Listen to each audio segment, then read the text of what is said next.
Jungle. Voilà, merci de nous rejoindre et bienvenue à ce énième magazine qui décrypte l'actualité congolaise sous toutes ses formes et ses facettes. Pour ce numéro de Face à l'actualité, deux sujets sur la table. D'abord, énième visite du chef de l'État à Goma, dans la province du Nord Kivu, une partie du pays meurtrie, en proie à l'insécurité par de rebelles, tantôt EDF, tantôt d'autres groupements armés. Que peut-on s'attendre de la visite de Félix Tshisekedi dans cette partie du pays? Et puis nous parlerons de l'affaire Minembwe qui continue à faire couler beaucoup d'encre et de salive. Pourquoi privilégier Minembwe parmi tant d'autres communes rurales? Et il y en avait 270 si il y a une franche partie de la population et des analystes qui suggèrent au chef de l'État de traiter cette question avec beaucoup plus de sensibilité. Pourquoi pas faire annuler ces documents? D'autres, par contre, ont poursuivi tiennent par contre à poursuivre le ministre de la décentralisation en justice, Azarias Rouberois. Nous en parlons dans cette émission avec deux invités, Fall Mamba, activiste, analyste, coordonnateur du mouvement citoyen Kogito, et de l'autre côté, les mouvements citoyens Vivre Autrement, Prince Tchabola, qui représente cette formation citoyenne. Fall Mamba, bonsoir et bienvenue. Bonsoir, monsieur Lionel. Coordonnateur du mouvement citoyen Kogito. Merci, on est là. Merci de nous avoir ici. Merci beaucoup. Et de l'autre côté, Prince Tchabola, bonsoir et bienvenue. Bonsoir et merci beaucoup pour votre invitation. Alors, comme je l'ai annoncé dans mon introduction, énième visite du chef de l'État dans la partie est de la RDC, le chef de l'État qui avait dit tantôt qu'il est prêt à sacrifier sa vie pour que la paix soit restaurée dans cette partie de la République démocratique du Congo. Il y a tant de promesses que l'on a eu à écouter, à suivre lors de la campagne électorale. Alors, Fall Mamba, que peut-on s'attendre de cette énième visite du chef de l'État dans cette partie du pays? Bon, merci beaucoup, parce que la visite du chef de l'État, ce qui fait débat, et la population de notre pays attend beaucoup de ça. Mais ce qu'il ne faut pas oublier, c'est aussi que la promesse du chef de l'État, c'est sur base de ça que la population essaie un peu encore jusque-là de mettre de l'eau dans le verre. Mais aussi, nous voulons qu'au niveau de l'Est, qu'il y ait de l'amélioration. Parce que depuis qu'il est au pouvoir, avant même qu'il soit élu, il a eu à faire des promesses pour ces coins. Mais jusqu'au jour d'aujourd'hui, cela fait défaut dans l'applicabilité. Mais lorsqu'il était à l'opposition, il a eu à décrier des conditions de vie pénibles que nos concitoyens de l'Est étaient en train de vivre. Mais qu'aujourd'hui, il est au pouvoir. Pourquoi cela continue? Moi, j'estime qu'il faut frapper là où ça fait mal. Là où ça fait mal, c'est-à-dire quoi? Là où ça fait mal, c'est-à-dire que nous allons constater que les complices ou la complicité de ce qui se passe dans ce coin, la majeure partie de ce qui font ou ce qui facilite l'application ou la mise en application des actes de bavure dans ce coin, ils sont à Kinshasa. Peut-être pour d'autres mesures, on n'aimerait pas citer les noms, mais nous les savons. Ils sont à Kinshasa, tout ce qui se passe les au tireurs niveau de l'Est. Ficelle, vous voulez vous dire? Bien entendu, ils sont à Kinshasa. Est-ce que c'est pas la communauté internationale? Écoutez, Oui. on peut beau dire où on peut beau décrier la complicité de la communauté internationale. Mais n'oublions pas la facilitation nationale. Pour des intérêts purement égoïstes, il y a des compatriotes qui complotent contre la République. Et c'est ça qui fait mal. Nous ne sommes pas d'accord face à cette situation. Et c'est ainsi que nous insistons à ce que le chef de l'État puisse frapper là où ça fait mal.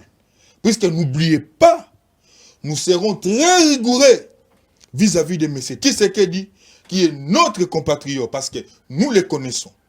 Il est notre fils. Il est le fils du pays. Mais Fall Mamba, nous connaissons son père, nous connaissons Fall sa Mamba, mère, nous serons très avant de rigoureux. parler de compatriotes qui travaillent de mèche avec la communauté internationale, qui travaillent de mèche avec certaines agences internationales, mais est-ce que au niveau sur le plan national, est-ce que l'armée est structurée? Est-ce que la logistique, la manière dont l'on traite nos militaires, est-ce qu'ils sont à mesure de faire face aux réalités qu'ils trouvent sur le front? Écoutez, ce n'est pas moi qui l'avais dit, mais qu'est-ce que M. Tshisekedi, qui est notre président, avait dit? Lui a dit, il a trouvé la logistique au top moyen. C'est ce que lui avait vanté. Ce n'est pas nous qui l'avons dit. C'est le président de la République qui l'avait acclamé haut et fort. C'est sur base de cet élément que qu'est-ce que nous nous disons? Puisque les chefs de l'État avaient trouvé que aussi, nous ne pouvons pas taquiner directement les chefs de l'État. Seule la volonté politique ne suffit pas. Il ne faut pas l'oublier. Parce que s'il faut seulement se marteler sur la volonté politique, Que faut-il d'autre si la volonté politique à elle seule ne suffit pas? il faut passer à l'acte et frapper là où ça fait très mal. Merci beaucoup Fatmamba. Je reviendrai vers vous. Prince Chapola, coordonnateur du mouvement citoyen Vivre Autrement. Aujourd'hui, j'ai des mouvements citoyens, Cogito et Vivre Autrement. Parlons de ce énième visite du chef de l'État dans la partie est de la RDC. Vous le savez, le chef de l'État, comme je le dis, qui a promis de donner même sa vie s'il faudrait restaurer la paix dans cette partie du pays. Il le ferait. Et il y a tant de promesses, comme Fall a dit, faites lors de la campagne électorale, qui semble aujourd'hui être utopique. Qu'est-ce qu'on peut s'attendre de cette énième visite du chef de l'État dans cette partie de la République? Merci beaucoup pour la parole.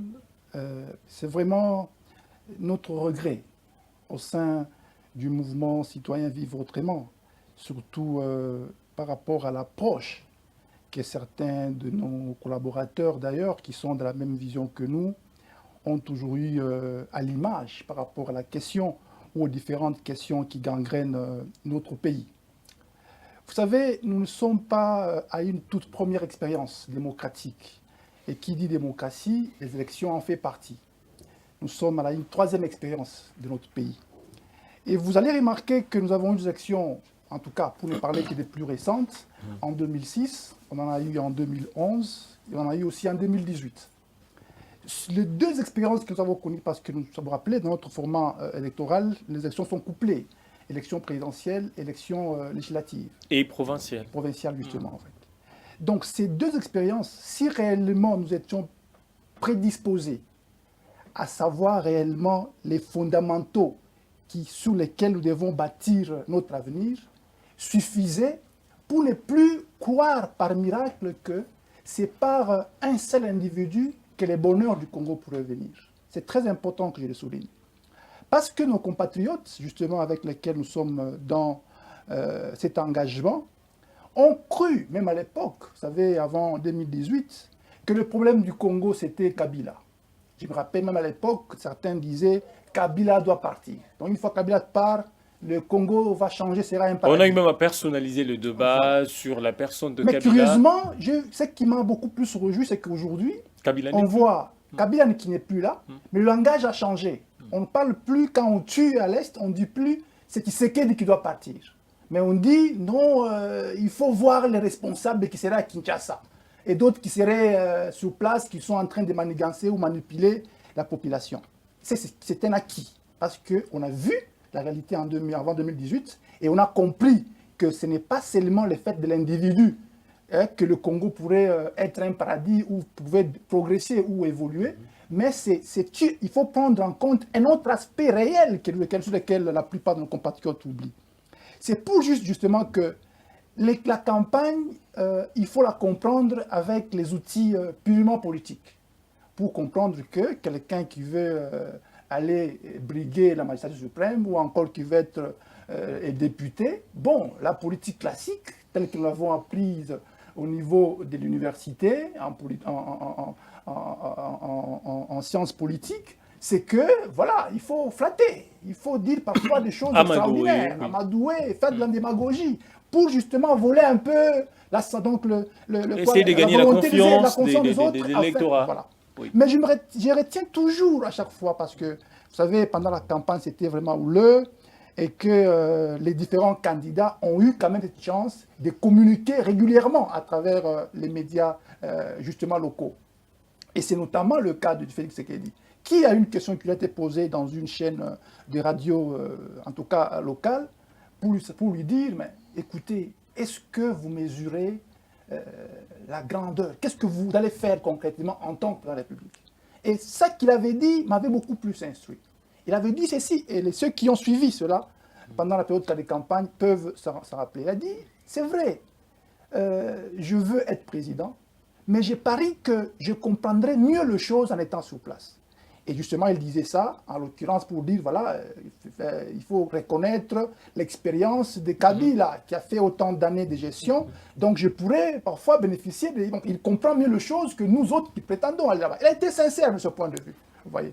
Mais c'est en étant justement sur place, sur le terrain, qu'il commence à comprendre les réalités. D'où vous pouvez l'en vouloir, de dire, voilà, la guerre n'a pas fini, ceci n'est pas fini. Mais il ne faudrait pas que, c'est ça que nous demandons, nous, au niveau du Mali Vautrement, il faudrait que les Congolais remontent un peu dans la conscience. Qu'ils ne commencent pas à dire c'est elle qui devra faire les choses pour que notre pays puisse changer. Il faut que chacun s'approprie ses combats.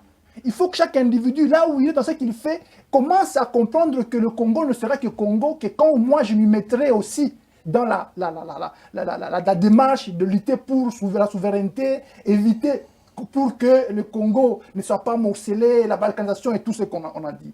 On a vu même récemment, justement, on a fait des recrutements, on a fait appel au recrutement dans l'armée par certains députés et notables du coin de l'Est là-bas ont prétendu dire qu'aujourd'hui, si nous osons faire la guerre, soi-disant, aux gens de l'Est là-bas, donc nos voisins de l'Est, on sera perdant parce que plus de 2500 généraux qui sont dans l'armée sont de là.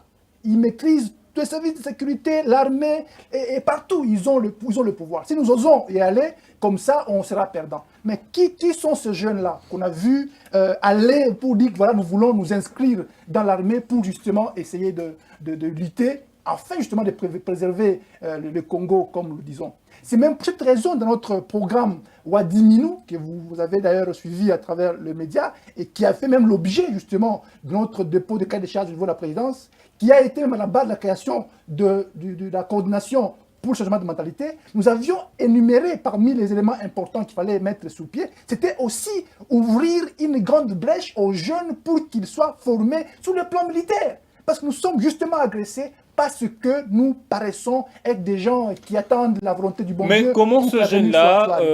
Donc, pour répondre à votre question, la visite du président de la République au niveau de Béni, bon, il va être là, vous savez même dans quel contexte il s'est retrouvé là-bas, dans une sécurité incroyable. Un président de la République qui devrait se retrouver partout dans les différentes provinces de notre pays.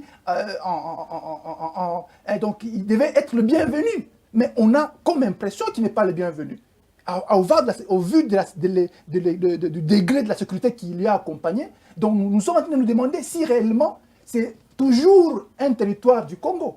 Donc il ne faut pas attendre au miracle. Il faut absolument que chaque Congolais, là où il est, s'implique dans toutes les démarches qui nous amèneront à nous autodéterminer, à nous délier de cette emprise ou de cette même mise de ces gens-là qui sont à la mallette pour justement essayer de nous confisquer, comme on dit, d'occuper notre pays. C'est à ce moment-là que les choses pourront changer. Dès lors qu'on va attendre que ça vienne du président seul, en tout cas, on attendra très longtemps. Falmamba dit les tireurs de ficelles sont à Kinshasa. Voilà. Sont le compatriote du pays. C'est là où je ne suis pas d'ailleurs d'accord avec lui. Oui. Vous n'êtes pas d'accord avec lui? Absolument, je ne suis pas d'accord avec lui. Alors, Prince Tchabola, pourquoi, malgré la présence de FARDC, nous avons nos militaires, il y a même, on a doublé les militaires, ils sont passés des 11 000 à 22 000 militaires, et il y a la présence de la MONUSCO qui est au pays depuis plus de 20 ans, je dirais 23 ans, ici au pays. Pourquoi, aujourd'hui, ils n'arrivent pas à maîtriser cette hémorragie? Voilà. Les gens meurent chaque jour. Justement. Oui. Et justement, je voulais revenir pour dire que l'approche de mon ami, c'est celle qu'on a toujours connue depuis les années 1960, quand on a eu les indépendances. Hein, c'était facile de nous accuser, non, c'est elle ou c'est l'autre, ainsi de suite. Et nous-mêmes, d'ailleurs, au sein du Moi Vivre Autrement, nous avions fait un communiqué de presse par rapport à cela, pour essayer d'éveiller encore davantage les Congolais sur ces faits. Du fait que, à l'époque coloniale, vous savez, on parlait bien de nègres des maisons. Voilà. C'est en fait ça, c'est-à-dire des gens qui sont parmi nous, mais qui peuvent être utilisés pour justement les intérêts des gens qui sont des colons. C'était à l'époque. Il y avait des gens qui venaient de nous, nos frères, nos cousins, ainsi de suite, mais qui jouaient le jeu du colon en nous torpillant, en nous coupant les mains. Ce n'est pas les blancs, les colons qui nous ont coupé les mains. Ils utilisaient nos frères pour nous couper les mains, ainsi de suite, à l'époque du caoutchouc en tant que tel. Mais aujourd'hui, le système a changé. Nous sommes dans le néocolonialisme. Ils ne sont plus obligés d'utiliser seulement nos frères qui sont à côté. Je ne suis pas en train de dire que ça n'existe pas. Mais je dis que ce n'est pas la seule et unique méthode ou l'unique moyen qu'ils utilisent. Même s'il arrivait que nos frères congolais disent, écoutez, en tout cas, je ne veux pas me laisser manipuler par les gens de l'extérieur, ils sont capables d'aller utiliser n'importe qui à l'extérieur pour qu'ils jouent l'intermédiaire. Et c'est même pour ça que nous accusons aujourd'hui le Rwanda. Le Rwanda n'est qu'un petit intermédiaire qu'on utilise pour jouer le jeu. Mais derrière le Rwanda, il y a tout un mécanisme sophistiqué qui, comme vous le savez, à l'époque de notre existence, en fait, le Congo était considéré comme étant un marché mondial, un marché international, où toutes les puissances devaient venir s'enrichir ou prendre les ressources.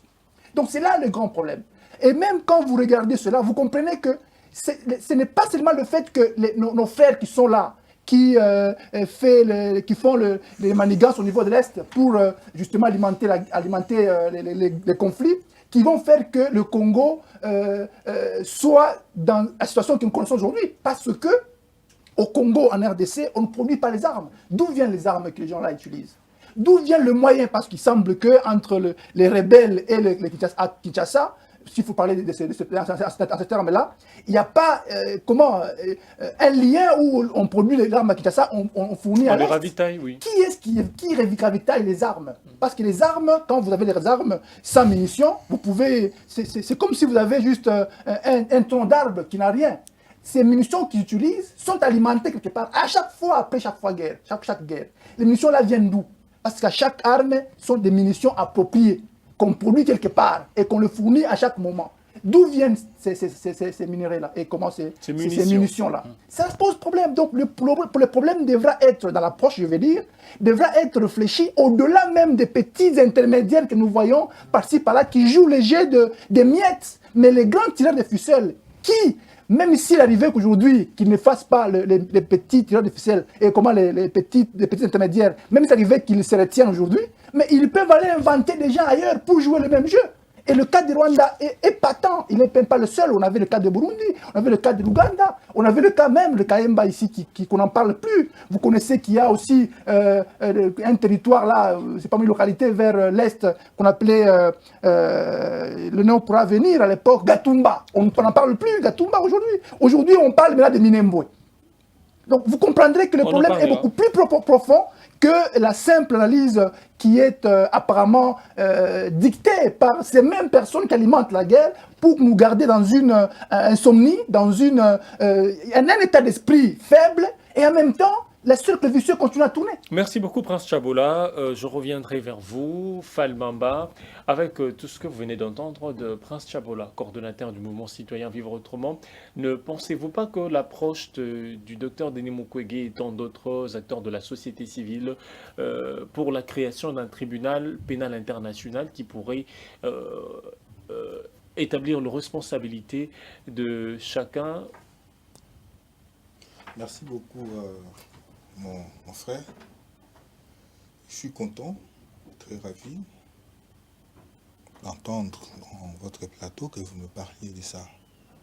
D'entrée de jeu, je suis estomaqué. De quoi? Je le connais, peut-être que c'est la toute première fois qu'il me voit, mais je suis estomaqué d'entendre que dans votre plateau, que mon frère ici, jetait des éloges à M. Chinarambo. Je suis estomaqué d'entendre ça.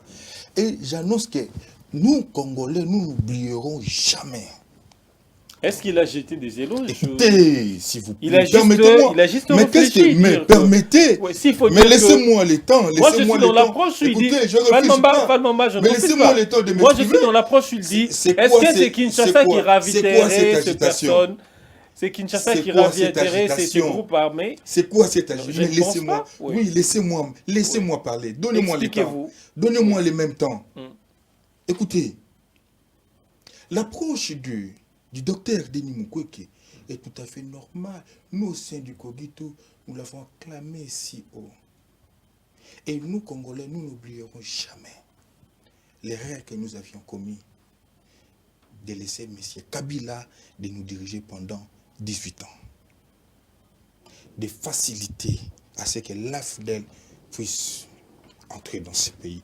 Nous n'oublierons jamais. Nous devons demander pardon à nos enfants et à nos enfants. Nous devons demander pardon quant à ça. Tout est commencé, tout est fini de là. Mais aujourd'hui, Kabila est parti, Kabila n'est pas là non plus, mais la crise persiste, la crise sécuritaire persiste, le problème persiste. Écoutez, oui. Quand vous êtes incapable de trouver des solutions à des problèmes qui, avant vous, existaient, c'est-à-dire, vous allez être borné, vous allez baigner dans ces mêmes problèmes. Il y a M. Kabila, dont nous avons déploré sa gestion, qui était basée sur des tueries, qui était basée sur des massacres, qui était basée sur des fausses communes. Mais les responsabilités... Vous en avez des preuves? Messieurs... Est-ce que vous en avez des preuves? Messieurs, même les téléspectateurs, je pense, ils n'arrivent pas à comprendre peut-être votre position, mais nous n'en sommes pas là. Et si nous prenons la fausse commune de Maluku, vous ne citez que cela. Il y avait des administrateurs, il y avait... Écoutez, s'il vous plaît, connaissons-nous des responsables? Question. Il y avait un gouverneur de la ville, il y avait... Je suis encore étonné d'entendre dans votre plateau mon co-débatteur acclamer si haut pour nous dire quoi? Parlons de l'Est. Comment est parti Mamadou Ndala? Parlons de l'Est. Comment est parti Mbouza Mabé? Devons réfléchir quant à ça. Comment ils sont partis? C'est après avoir vaincu des rébellions. C'est en ce moment-là qu'ils sont partis. Et quand je parle de ficelles, des tireurs et des ficelles qui sont à Kinshasa, mon co-débatteur va me contredire. Mais je pense que les téléspectateurs vont le traiter des traîtres de la République. Je suis estomaqué d'entendre ça. C'est long. Écoutez, messieurs, oui. Comment est parti Mamadou Ndala? Oui. Comment est parti? Mais non! C'est après avoir vaincu la rébellion. C'est ainsi que Mamadou Ndala était parti. Mais comment est parti le général Mbouza Mabé? C'est après avoir vaincu la rébellion au niveau de l'Est. Et vous pensez que, en avançant dans cette optique, et nous ne dirons pas que les responsables de ces derniers sont à Kinshasa. Mais non, nous devons réfléchir étant Congolais. Des fois, ça fait trop mal d'entendre ça. Je suis Congolais, je mourrai Congolais, et je ne changerai pas de nationalité. Je parle à Kinshasa, c'est ce que Prince Chabo l'a dit, les armes ne viennent pas de Kinshasa. Les armes ne viennent pas de Kinshasa. Les munitions ne viennent pas de Kinshasa. Ils sont télécommandés à partir de Kinshasa, laissez-moi vous dire. Ils sont télécommandés à partir de Kinshasa.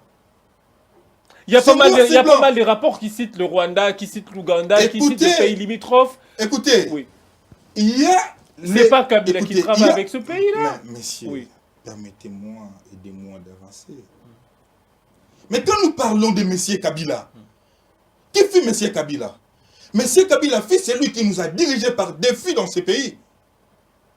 M. Kabila fut celui qui n'a jamais gagné les élections dans ce pays et nous a dirigés par défi. Vous en êtes sûr? Très sûr. Il n'a jamais bâti M. Bemba. Il n'a jamais bâti M. Etienne Tshisekedi. Vous êtes président de la Mouka? Parce que vous nagez dans la même approche. Je parle de la République. Ne me parlez pas des histoires qui ne tiennent pas liées. Mais moi, je parle de la République. Et je sais ce que je dis. Mais il n'a jamais gagné des élections. Comment M. Kabila a géré la République? Mama Embo a fait... C'est ce qui globalise le bilan des 18 ans de M. Kabila. Quand nous prenons l'exemple de Mama Embo. Mais aujourd'hui, Kabila n'est plus. La situation écoutez, c'est-à-dire, M. Kabila a laissé ce pays dans quelles conditions? Oui. Mais pour relever le pays, il ne faut pas une année, 2 ans. Le pays qui a été détruit pendant 18 ans, s'il vous plaît. Et vous voulez me parler d'approche? Quelle approche? C'est l'approche de Matata Ponyo qui vantait macroéconomique, mais sur le terrain, nous, on ne sentait rien. Non! Ne nous amenez pas dans des discours. Ne nous gagnez pas dans des discours, non. Mais que demande la population à l'heure actuelle? Les pragmatismes. Les concrets, dit concrets. C'est ce que la population, oui. C'est ce que nous demandons je tiens à souligner, c'est-à-dire ce que j'avais commencé avec. Nous serons très exigeants avec M. Tshisekedi. Parce qu'il est fils de notre pays. Il est notre compatriote et nous connaissons son père et sa mère. Nous serons plus exigeants avec lui que M. Chinarambo. Nous serons très exigeants avec lui.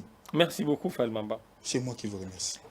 Prince Tchabola, je repose la même question. Ne pensez-vous pas que l'idée de la création d'un tribunal pénal international permettrait d'établir une responsabilité de chacun, de personnes citées ou comme Falmamba le dit? Et voilà, et encore une fois, vous allez comprendre que, bon, on a voulu interpréter à travers mes propos, heureusement que vous aviez, vous, compris effectivement le fond de ma pensée. Je n'étais pas ici en train de jeter des éloges à qui que ce soit, qu'il soit Monsieur le Président, Son Excellence, moins encore Kabila. Moins encore l'ancien président de la République, actuellement sénateur à vie, M. Joseph Kabila. Je suis dans une approche citoyen. C'est-à-dire, en tant que citoyen, je ne suis pas partisan. En tant que citoyen, je n'ai pas de camp à défendre à part le camp du Congolais. Ce n'est pas pour dire que je suis neutre. Je suis pas neutre, ni du cash, ni du FCC. Je ne suis nulle part. Vous êtes l'église au milieu du village. Je ne suis même pas au milieu. Je suis dans le camp du peuple congolais. Okay. C'est même pour ça que je dis, je ne suis pas neutre. Ce qui nous pousse, nous, à agir, à poser des actes, c'est cet intérêt majeur des Congolais. Voilà, parce que nous voyons le Congolais, quand on dit les Congolais vivent sur un territoire, qui est le Congo. Donc, chaque Congolais devra travailler pour que ce Congo, que Dieu, le bon Dieu, a rêvé un jour de nous donner, sans que nous lui exigeons, ce pays très riche, ce pays scandaleusement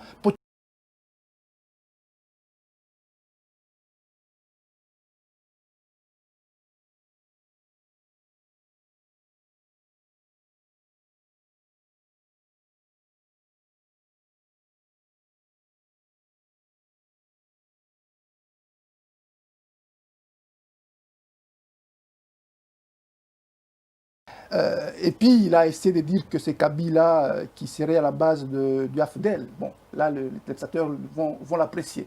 C'est Kabila qui a mené les AFDEL. C'est à eux de juger. Voilà, c'est à eux de juger par rapport aux propos en tant que tel. Alors, je reviens à votre question. Effectivement, nous, au sein du Mouvement Autrement, nous sommes de ceux qui pensent qu'il faut justement qu'il y ait la justice. Mais il ne faudrait pas qu'il y ait la justice pour les intermédiaires. Là, je reviens encore. Qu'il n'y ait pas la justice seulement pour ce qu'on appelait les nègres des maisons, qu'on a utilisés naïvement et qu'on a punir parce qu'ils ont servi leur maître. Il faudrait qu'il y ait une justice effective. C'est pour ça que nous avons une critique à formuler par rapport au rapport, le fameux rapport qu'on appelait le projet Mapping. Parce que nous avons essayé de lire, on fait un inventaire de plusieurs crimes qui sont posés, avec quelque peu citer des acteurs majeurs qui ont essayé de commettre ces crimes, y compris le cas de Kassika, le cas dans presque tout l'espace international, il y a eu des crimes. Voilà. Alors qu'est-ce qu'on nous dit? On ne cite pas, c'est là où nous revenons encore. Et c'est même là où nous soutenons, en tout cas, la démarche ou le propos, ou les discours du président de la République lors du 74e, je crois, Assemblée nationale des Nations Unies. Il a posé, parce que nous, on a fait le communiqué 4 jours avant, Et nous sommes rendus compte que le président a relié, a fait le relais, notre communiqué, en demandant aux Nations Unies, effectivement, d'influencer pour qu'on sache d'où est-ce que ces intermédiaires se font alimenter. C'était clair, vous avez le discours du président, lisez le discours, vous comprenez que la problématique est posée. C'est là où nous nous sommes réconfortés.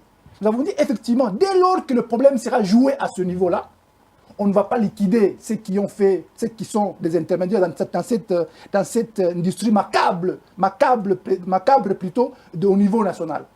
Parce que même si, je le dis toujours, aujourd'hui on peut punir ces gens-là, les intermédiaires et les nègres de maison, mais ce n'est pas pour autant qu'il en manque encore aujourd'hui. Quand vous l'avez à suivre seulement les propos des autres, vous trouvez que me passe par la tête, passe encore davantage. Oui. Donc pour revenir à votre question, nous sommes de ceux qui soutiennent vraiment cette justice-là, la création pénale, mais à condition que ça aille encore plus loin. Pour punir, parce que nous savons que l'Occident, nous savons que l'Union européenne, ce sont des organisations, les structures qui sont bien organisées.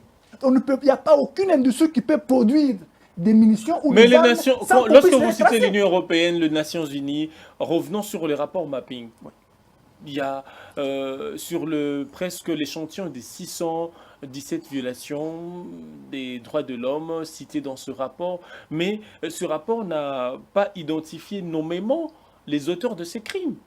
Non, on a cité le Rwanda nommément. Dans ce rapport-là, ça a été clairement l'armée rwandaise. On a cité quelques compatriotes congolais qui ont aussi, dans le cas de la rébellion qu'il y a eu à l'époque, qui ont commis des crimes. Mais comment peut-on espérer à la restauration de la paix s'il y a pas mal de généraux, il y a pas mal d'officiers de l'armée cités dans tant de rapports qui sont repris dans le ménage effectué par l'actuel chef de l'État? Voilà, c'est toute cette complexité, en fait, qui crée un Comment peu peut-on espérer au retour de la paix, voilà, pendant qu'il y a ces généraux-là, ces officiers-là, cités dans certains rapports, à tort, mais que l'actuel président a pu remettre sur la scène? C'est pour cette raison que nous, au sein du Moi Vivre Autrement, basons notre espoir ultime sur l'éveil des consciences de notre peuple congolais. C'est ça la base fondamentale.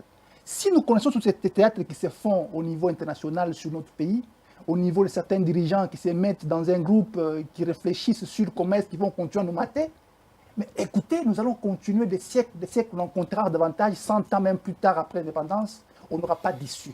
La seule, on va dire, moi, écoutez, c'est trop long, il faut mobiliser les esprits, tout ça pour qu'ils se réveillent, il faut compter 1 année, 2 ans, 3 ans, parce qu'on aime bien les tout de suite. Alors on oublie que même qu'aujourd'hui qu'on parle de la colonisation que les Blancs auxquels nous avons été soumis, c'est des projets qui ont fait des années pour arriver à nous conquérir.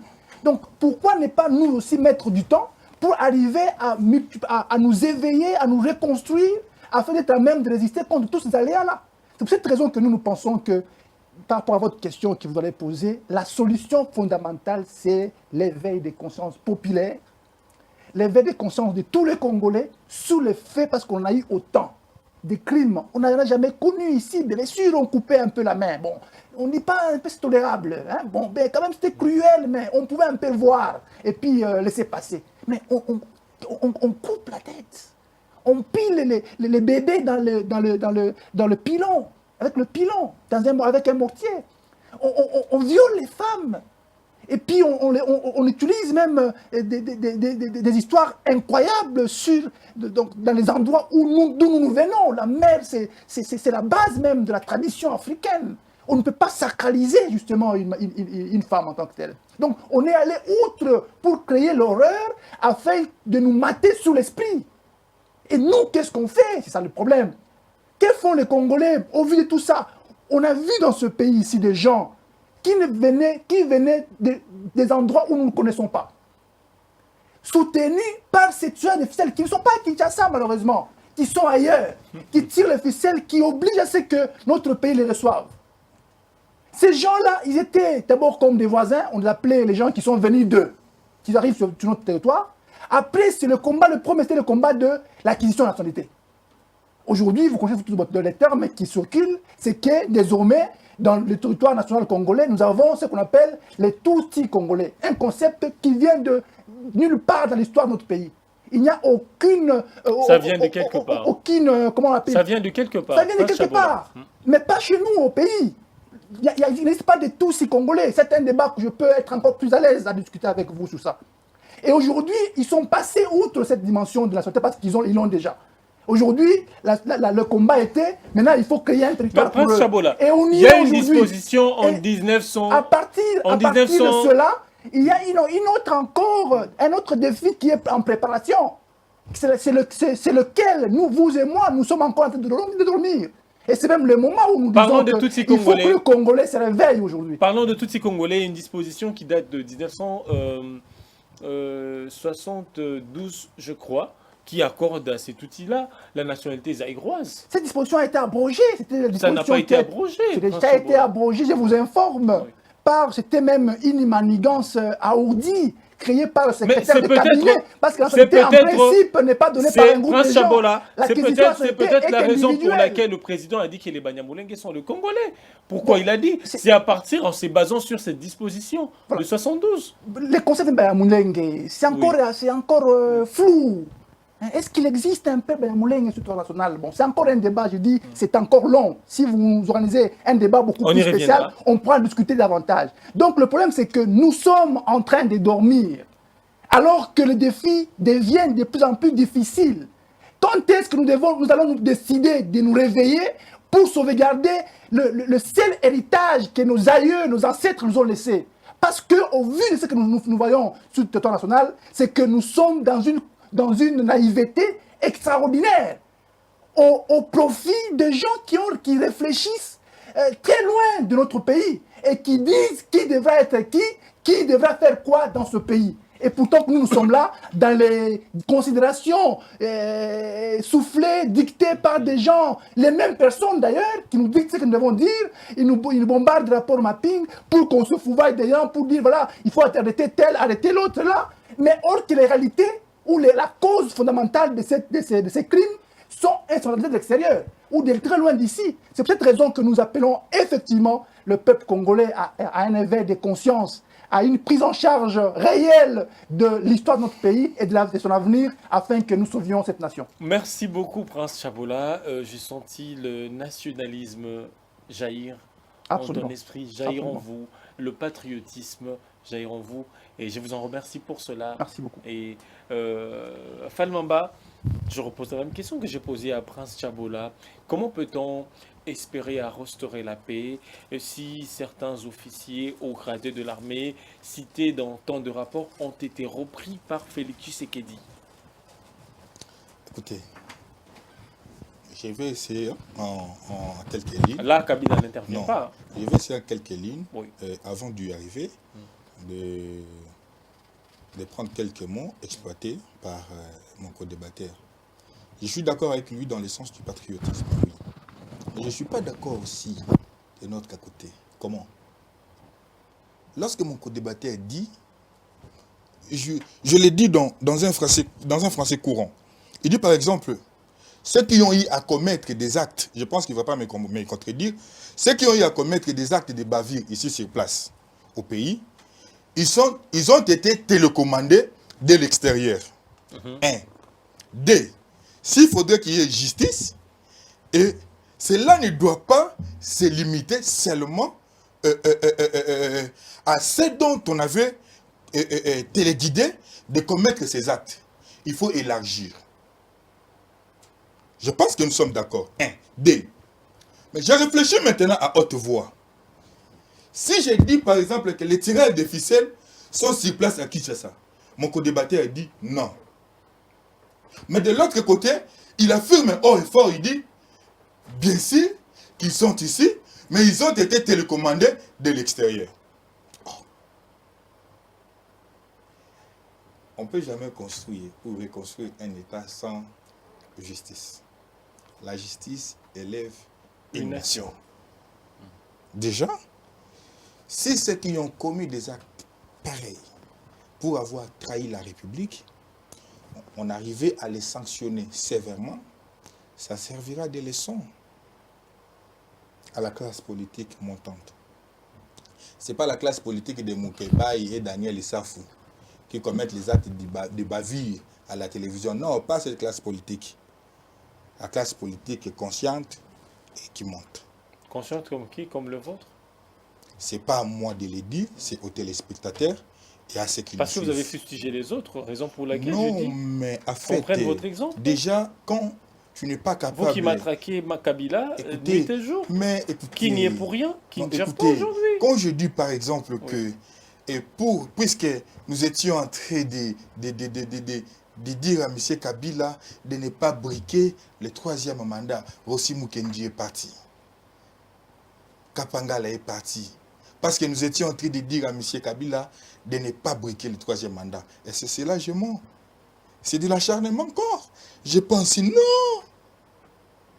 Je ne fais pas d'imende ici.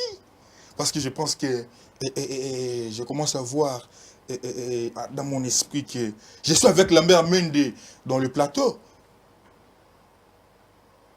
Parce que ses disciples survivent encore, d'autant plus que leur maître est encore en place. Mais nous parlons République.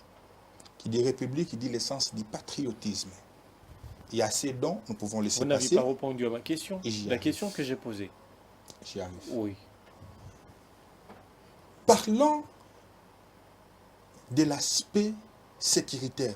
Parce que c'est là où intervient même votre question. Des générosités dans pas mal de rapports. Merci beaucoup. Mais repris par Félix Tshisekedi. Écoutez. Et pendant ce temps, vous dites que vous seriez plus exigeant à l'égard de Félix Tshisekedi. Et... Vous voyez, je ne sais pas, pour moi, c'est une contradiction, c'est un parallélisme. Non. Comment peut-on être exigeant pendant que il l'aurait repris, il a repris? Oui. D'ailleurs, c'est là où intervient aussi notre exigence. Parce que, monsieur Tshisekedi, c'est bien que ces gens sont cités dans des actes de bavure qui a eu lieu à l'époque, dans l'ancien régime, avec monsieur Kabila. Qu'est-ce qui lui rassure qu'ils seront en mesure de remplir conformément les responsabilités qu'elle lui aurait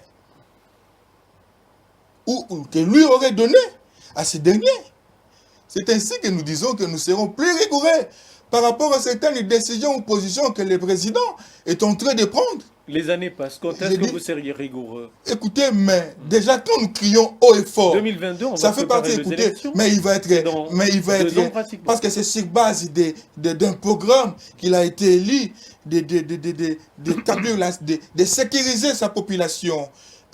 Quand il dit le peuple, quand il a parlé du peuple d'abord, c'était parce qu'il avait senti que le peuple était affamé. Il a eu les soucis qu'une fois au pouvoir, nous allons redonner de l'espoir à notre peuple.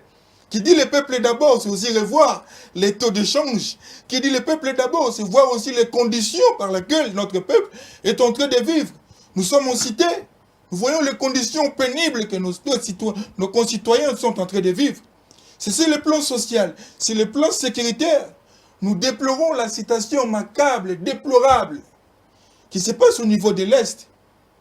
Écoutez, les chefs de l'État, il y a à prendre des initiatives.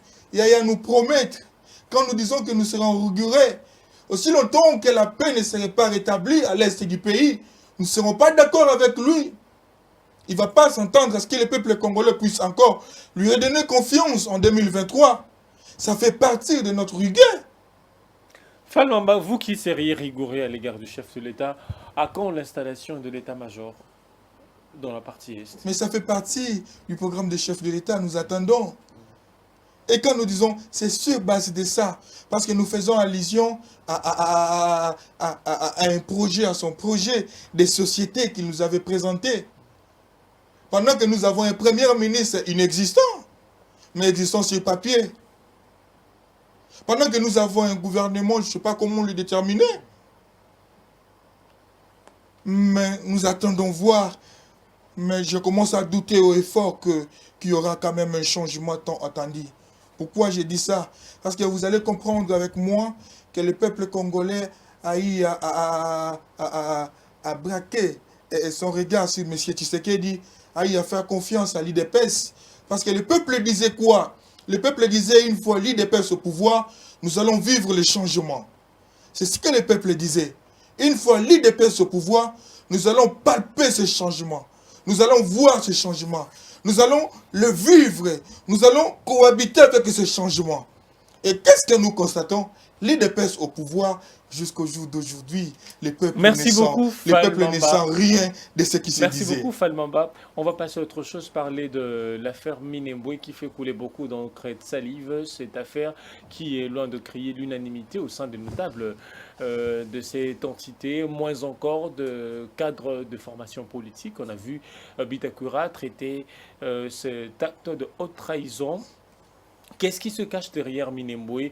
L'installation d'un simple bourgmestre de la commune de Minembwe qui a fait déplacer une délégation gouvernementale. Nous avons vu le ministre de la Défense nationale, le ministre de la décentralisation effectuer un déplacement pour y aller, pour installer ce bourgmestre. Pourquoi privilégier Minembwe parmi tant d'autres de communes rurales qui ont été reconnues dans cette disposition? Il y a des voix qui s'élèvent déjà pour demander au chef de l'État d'annuler cette disposition Prince Chabola. Qu'est-ce qui se cache derrière l'affaire Minembwe? Voilà. Je vais dire un mot par rapport à l'intervention de notre ami pour justement éclairer. Vous rebondissez, oui. Je vais rebondir sur l'affaire Minembwe. Il n'y a pas de contradiction dans mon approche en fait. Le problème peut-être c'est que nous n'avions pas le même degré d'appréciation des tirets de ficelle. Nous, quand nous disons tirer de ficelle, nous voyons donc l'ultime, c'est-à-dire le niveau le plus élevé, le niveau du commandement le plus élevé. C'est là où on tire de ficelle. Et nous avons classé tous les autres niveaux dans ce que nous avons appelé les intermédiaires, en considération de nègres des maisons, comme on l'a dit pendant la période coloniale. Donc ce que vous appelez tirer de ficelle, pour nous, ils font partie des intermédiaires. Que nous pensons que nous ne devons pas accorder beaucoup plus d'intérêt à ce genre-là dans notre démarche du combat, sinon on va se fatiguer, parce qu'on peut les neutraliser, mais les tireurs de ficelle peuvent utiliser d'autres personnes aussi pour jouer le même rôle, alors on n'aura pas à gagner le combat. Alors pour mieux cibler pour localiser notre cible, il faut aller droit à ceux qui donnent le commandement, ceux qui décident, ceux qui disent à quand est-ce que le Congo doit être attaqué ou à quand est-ce qu'il faut piller, quand est-ce qu'il faut tuer. C'est ceux-là que nous pensons être notre cible et qu'il faut attaquer. Et non épuiser nos efforts, épuiser nos munitions sur les petits intermédiaires qui se fouvoient un peu pour survivre au vu de ce qui sort du pays en tant que tel. Voilà notre approche. Donc nous sommes dans la même logique, mais peut-être les concepts ne sont pas vraiment utilisés en tant que tel. Et pour parachuter, vous savez, quand je parle d'intermédiaire, ce n'est pas quand je parle de tireur de ficelle, ce n'est pas dans un mécanisme formel. C'est comme vous êtes sans savoir qu'aujourd'hui, nous avons des présidents publics qui sont aux frontières de nos territoires, qui se font des conseillers des anciens présidents des grandes puissances. Vous sentez un ancien président des États-Unis être conseiller d'un chef d'État. Vous avez un premier ministre d'une grande puissance, la Grande-Bretagne, être un conseiller d'un chef d'État. C'est un format qui ne passe pas. Et c'est là que nous devions comprendre où est-ce que se joue le jeu. On peut bien attaquer ceux qui apparaissent, on les appelle les apparents, ceux qui apparaissent à travers les médias, tout ça. On dit, c'est eux, il faut les attaquer. Mais vous attaquez, vous épuisez vos munitions, et puis après, quand ça finit, on produit d'autres aussi, d'autres intermédiaires. Et là, le combat sera du cycle au cycle, et on va faire un cercle vicieux, on n'arrivera pas au résultat. C'est l'affaire de Minembwe. Effectivement, c'est une continuité. C'est une... Vous savez, comme on dit, j'ai même fait une communication comme cela pour dire que nous sommes partis des petites victoires aux petites victoires. C'est une démarche tracée, programmée, avec les moyens mis en jeu pour y arriver. Il ne faudrait pas qu'on dise que c'est aujourd'hui. On parle même que des gars étaient signés depuis 2013. 2013, oui. Et on cite des gens, sous Matapognon, tout ça, mais on avait une résistance de la population, tout ça. Alors, comme on dit à Lingala, Bassim, ça y est touché. Et puis, une communication aussi un peu, comme vous trouvez, un peu à la limite, pas très responsable au niveau de la communication du gouvernement. Là, on nous dit, écoutez, nous avons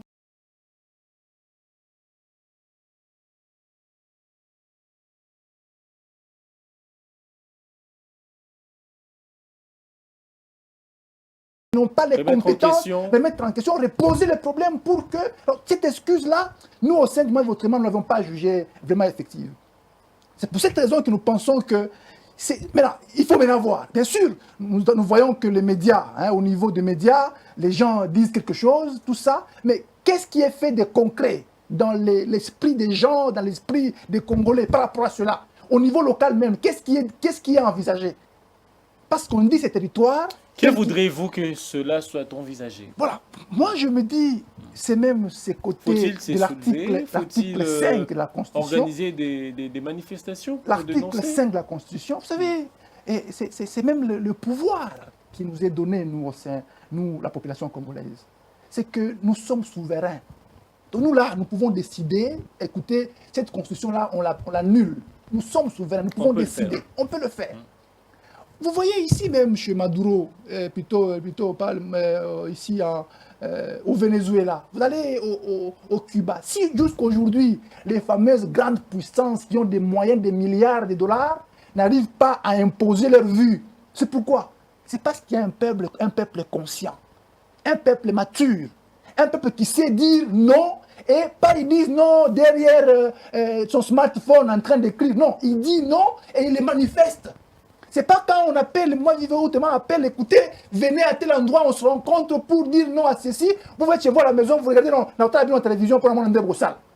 C'est ça l'immaturité qui fera qu'aujourd'hui, Minembwe est acquis. On peut l'attaquer. Je sais qu'une mobilisation se fait pour attaquer sur le plan juridique, non seulement le degré lui-même, pas ne remplissant pas un certain nombre de conditions, mais aussi les personnes qui ont participé justement à organiser cela. Et là où ça va tiquer, cher Lionel, c'est que pour l'installation d'une commune rurale, on voit le ministre national de la Défense.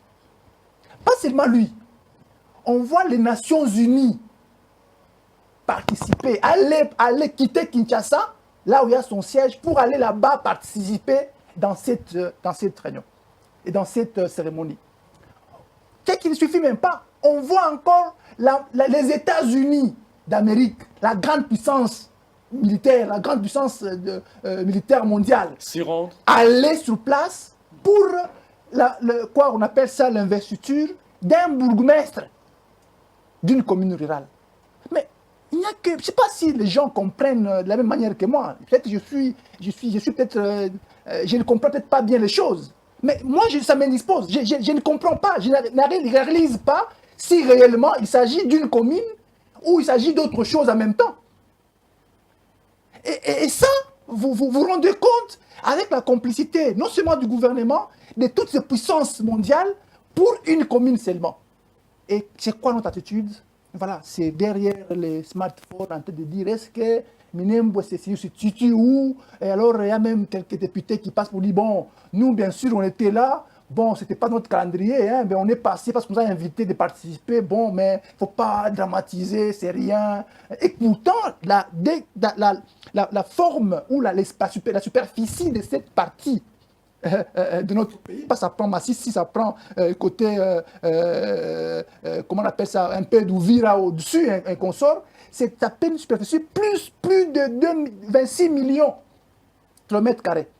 Je voulais dire 26 000 kilomètres carrés, qui fait le plus de la superficie rwandaise.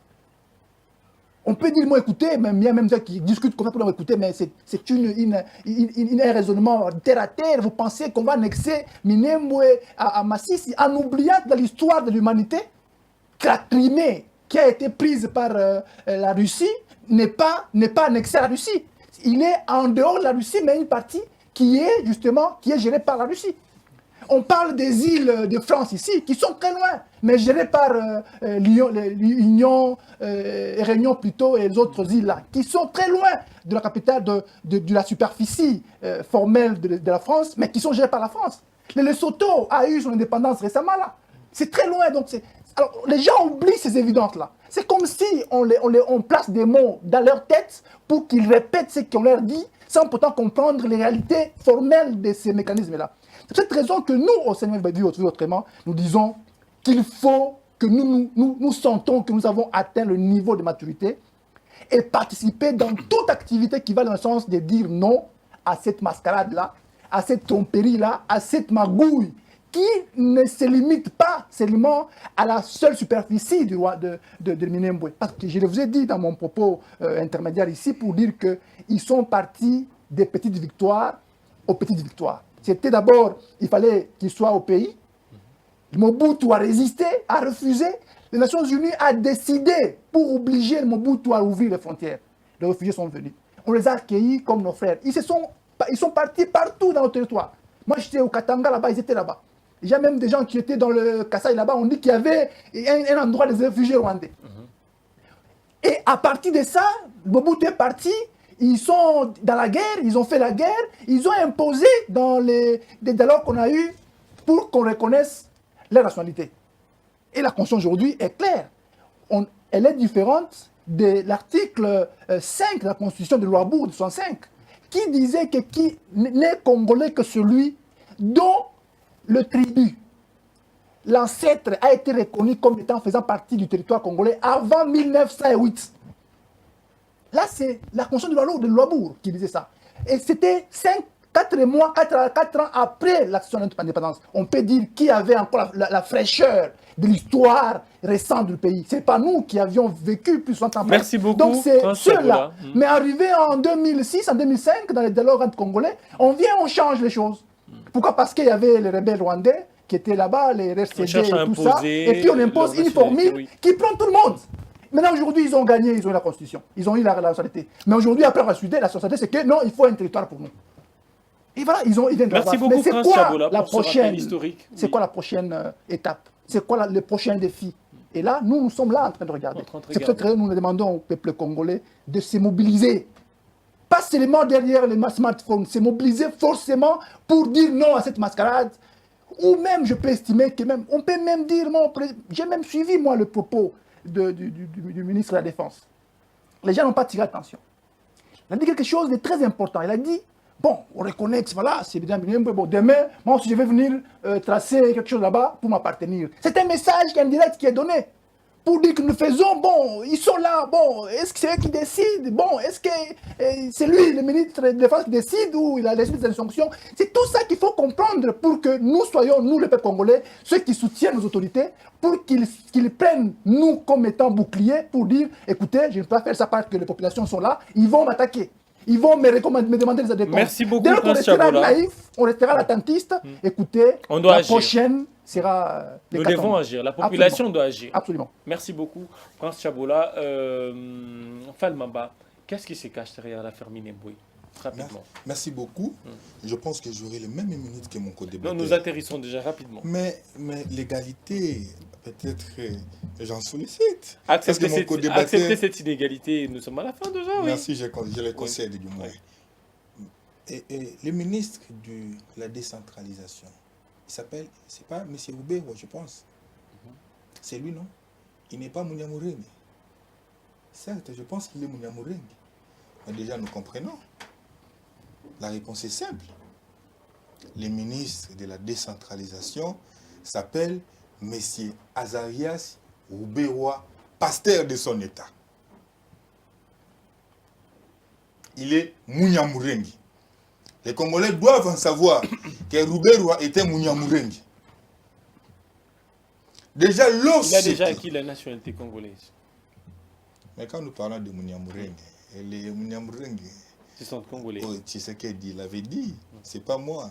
Tshisekedi a reconnu à haute voix que les Munyamurenge, ce sont des Congolais. Et je ne dis pas le contraire. Bon, par contrainte, nous l'avons concédé, nous l'avons accepté par contrainte. Que Rouberoa est Congolais, nous les concédons. Rapidement. Mais lorsque il y a un plan, pour l'exécution de ces plans, vous devez savoir qu'il y a une démarche qu'il faut pour en arriver. C'est pas moi qui l'ai dit. Lumumba, à son époque, l'avait déjà dit.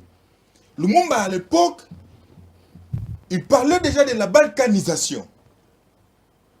Mais Mobutu, venant, ayant le plan de la balkanisation, trouvant le plan de la balkanisation plutôt sur ta table, c'est ainsi que Mobutu a prôné sur tata bo moko, mama bo moko.